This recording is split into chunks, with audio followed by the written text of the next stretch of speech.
मैं Sarfaraz Sheikh ground zero से फिर आपके सामने हाजिर हुआ हूं एक और केस लेकर के गुजरात अहमदाबाद से, जो एक 14 साल पुरानी मर्डर मिस्ट्री थी जो अब सॉल्व कर ली गई है अहमदाबाद क्राइम ब्रांच के द्वारा। अब बात शुरू होती है जून के महीने से, 2010 के साल से। 3 दोस्त हैं, मनीष गुप्ता, रमेश देसाई और हीरा सिंह। ये तीनों बाहर से आए हैं और अहमदाबाद के वेजलपुर इलाके में, वेजलपुर इलाका जो है एक काफ़ी पॉश इलाका माना जाता है, उसके अंदर एक बंगलों में रहते हैं।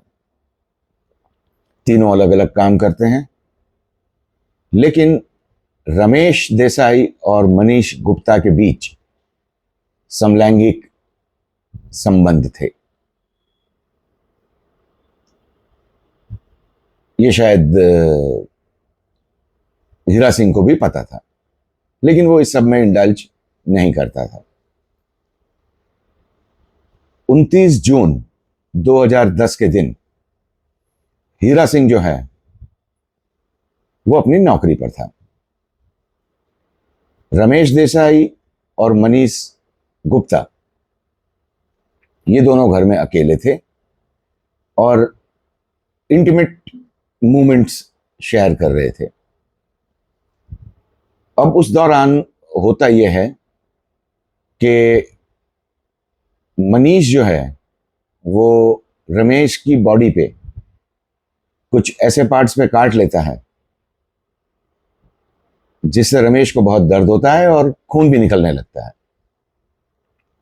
अब रमेश काफी गुस्से में है, दोनों के बीच में एक तकरार होती है, लेकिन वो तकरार एक बहुत ही सीरियस मोड ले लेती है जब रमेश एक ब्रिक जो घर में था वो लेकर के मनीष के सर पे कई बार वार करता है। मनीष वहीं अपना दम तोड़ देता है। रमेश घबराया हुआ है कि अब क्या होगा। वो करता यह है कि मनीष के हाथ और पैर बांध देता है, उसके मुंह पे एक टेप लगा देता है, और जैसे कि हम सब के घरों में एक किचन होता है, किचन के नीचे कैबिनेट्स होते हैं, तो उस बंगलो में भी एक किचन था और उसके नीचे कैबिनेट्स थे। अब एक जो हिस्सा है कैबिनेट का वो खाली था।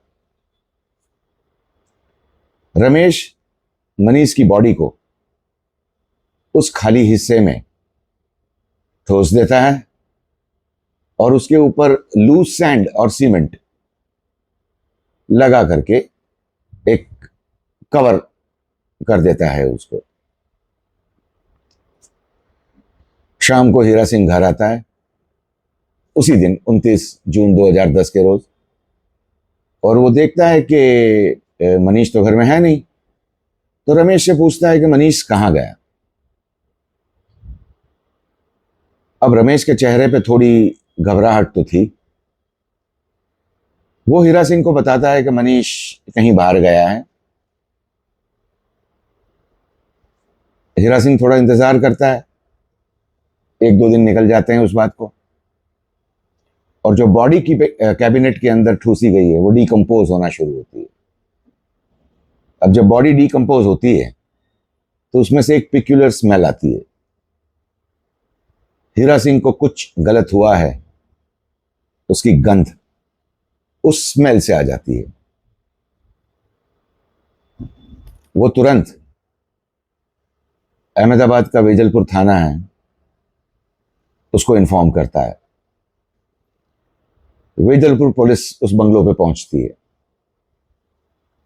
घर में इधर उधर थोड़ी छानबीन करती है, और उसके बाद पुलिस की नजर उस लूज सैंड और सीमेंट से कवर किए हुए कैबिनेट के खाली हिस्से पे पड़ती है।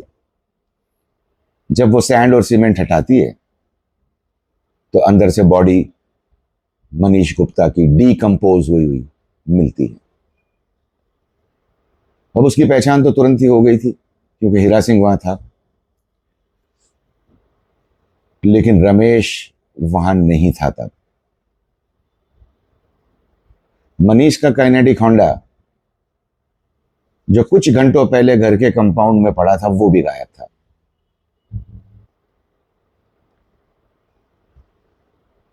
रमेश सीधा यहां से पहुंचता है, एक दुधराज करके इलाका है जो गुजरात की सुरेंद्र नगर डिस्ट्रिक्ट जो है उसमें आता है। वहां वो 1-2 दिन रुकता है और अपना मोबाइल फोन वो बेच देता है। वो बेचने के बाद वो एक नया सिम कार्ड भी खरीद लेता है वहां से। वो जाता है सीधा मांडला। मांडला मध्य प्रदेश का एक इलाका है और जो रमेश है वहां का रहने वाला है। कुछ दिन तक, महीने तक रमेश वहां पर रहता है। इधर वेजलपुर पुलिस उसकी तलाश कर रही है। अब वेजलपुर पुलिस को भी पता है कि वो मांडला का रहने वाला है। शायद वेजलपुर पुलिस ने उस वक्त मांडला के पुलिस को इन्फॉर्म भी किया होगा, लेकिन उस गांव में इतनी फुसफुसाहट शुरू हो जाती है कि रमेश के कान तक बात पहुंच जाती है कि पुलिस उसको ढूंढ रही है। अब इस घबराहट में वो निकल जाता है राजस्थान। राजस्थान के भिलवाड़ा में वो वहां रहने लगता है और एक अपनी पूरी फर्जी आइडेंटिटी खड़ी करता है, जिसमें वो अपना नाम राज नारायण गुप्ता रखता है। उस नाम से वो फर्जी डॉक्यूमेंट्स भी बनवा लेता है। ड्राइविंग लाइसेंस है, आधार कार्ड है और एक इंश्योरेंस पॉलिसी भी अपने नाम की खरीद लेता है। अब 2010 से लेके 2017 तक वो भिलवाड़ा में रहता है। भिलवाड़ा में कुछ छोटा मोटा काम करता है, कुछ पैसे मिलते हैं जिससे वो अपना गुजारा वहां चलाता है। वहां अपना एक दोस्तों का ग्रुप भी बना लेता है। लेकिन रमेश जो है वो एक पढ़ा लिखा इंसान है। उसे ढंग की कोई नौकरी चाहिए और ज्यादातर लोग जब नौकरी की तलाश में होते हैं तो वो पहुंचते हैं मुंबई। मुंबई की चमक धमक, वहां की तेज रफ्तार जिंदगी अट्रैक्ट करती है, खास करके ऐसे क्रिमिनल्स को।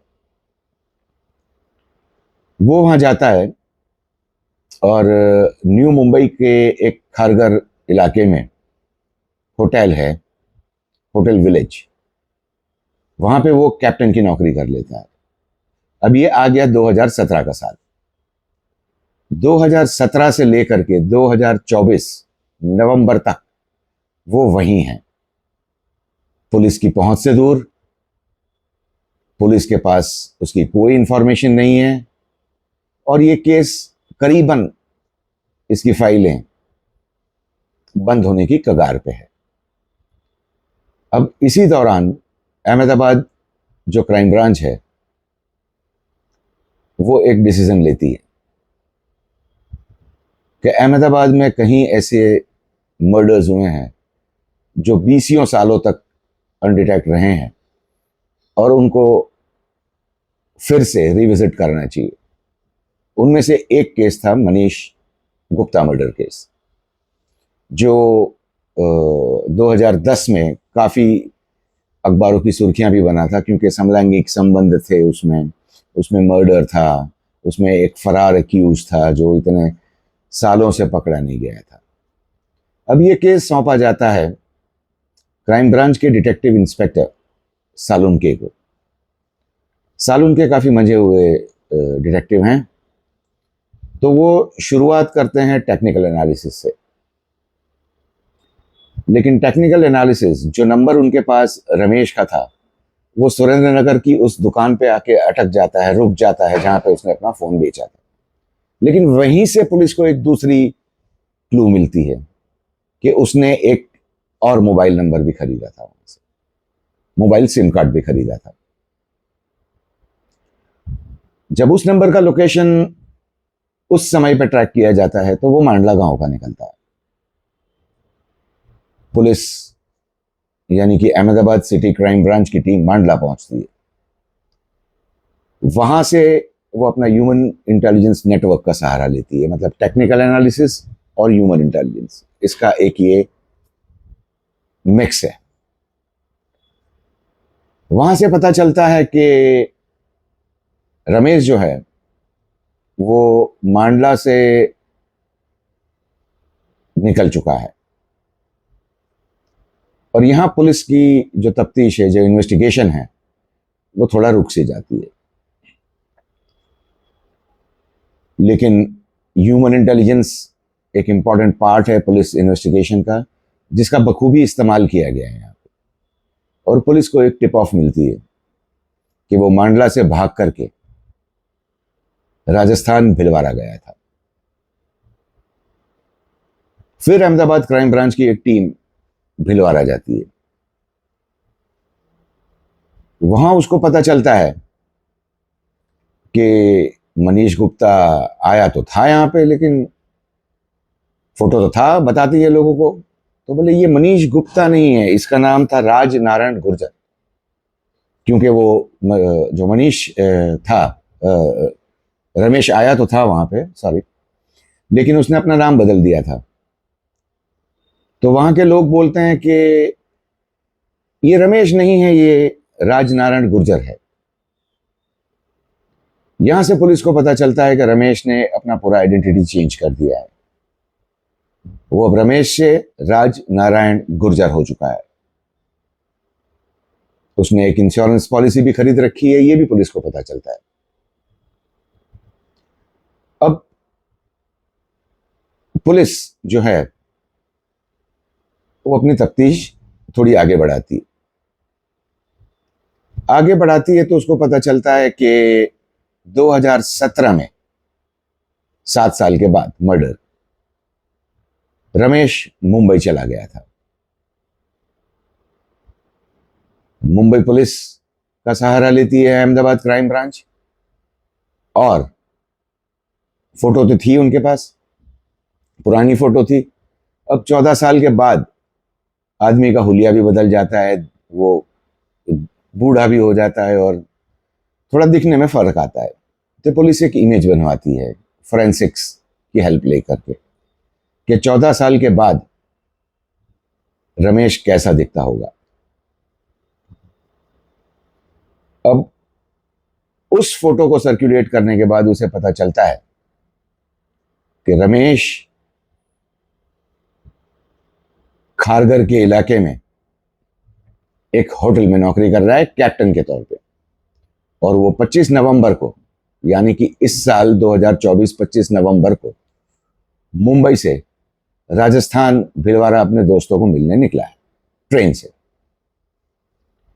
अब इसका जो नई आइडेंटिटी थी रमेश की, राज नारायण गुप्ता के नाम पे, वो पुलिस के पास थी। पुलिस ने जब रेलवे के रिजर्वेशन के जो डॉक्यूमेंट्स, जो रिकॉर्ड होता है, वो खंगाला, तो उसे पता चला कि रमेश इस ट्रेन से राजस्थान जा रहा है।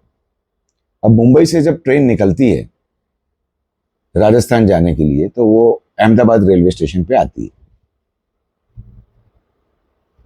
पुलिस के पास एक इमेज थी, बोगी नंबर था और रिजर्वेशन का सीट नंबर था। सालुन इंस्पेक्टर सालुन और उनकी टीम अहमदाबाद रेलवे स्टेशन पहुंच जाती है। उस बोगी के बाहर एक वॉच रखती है और जो इमेज उनके पास है उससे मिलने जुलने वाले एक आदमी को उसी सीट नंबर से पिकअप कर लेती है। अब जब पुलिस उसका प्राइमरी इंटरोगेशन करती है तो रमेश कतई ये मानने को तैयार नहीं है कि वो रमेश है, और वो बोल रहा है कि मेरा नाम तो राजनारायण है, राजनारायण गुर्जर, और मैं भिलवाड़ा का रहने वाला हूं। अब पुलिस को साफ पता है कि ये वही आदमी है, रमेश ही है, लेकिन वो कन्फेस नहीं कर रहा है। और उसकी बहुत कड़ी पूछताछ होती है, और उस पूछताछ में रमेश टूट जाता है।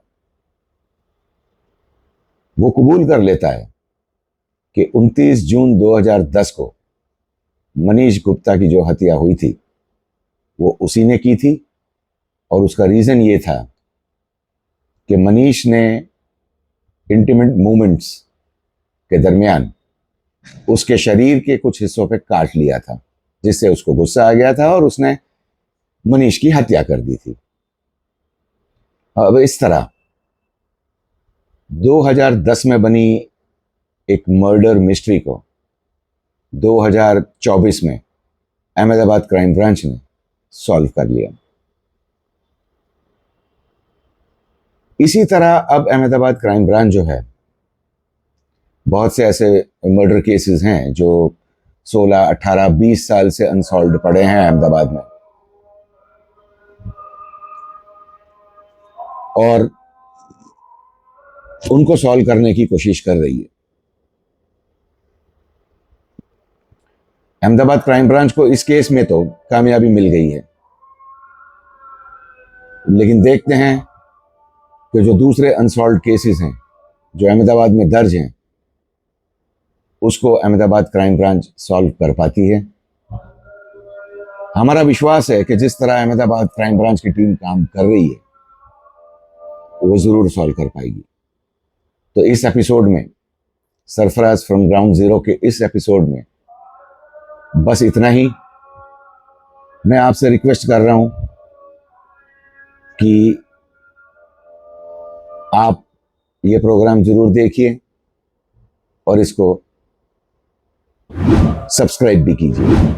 आपके मन में जो सवाल उठते हैं इस कहानी को लेकर के, वो कमेंट बॉक्स में लिखिए भी, मैं उनका जवाब दूंगा।